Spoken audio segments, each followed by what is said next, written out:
ایک महिला अपने बच्चे के साथ सड़क पर जा रही थी। तभी उसके सामने एक भिखारी आया।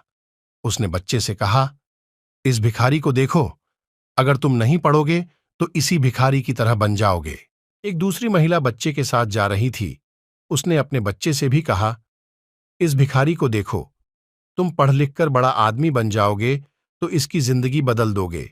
दोनों माएं अपने बच्चों की तरबियत कर रही हैं, लेकिन दोनों के नताइज अलग अलग निकलेंगे।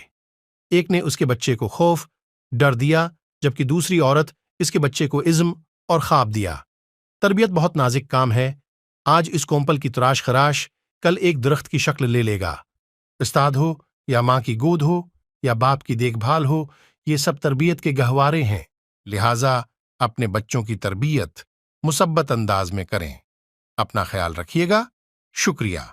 नसीहत पसंद आए तो लाइक और सब्सक्राइब करें।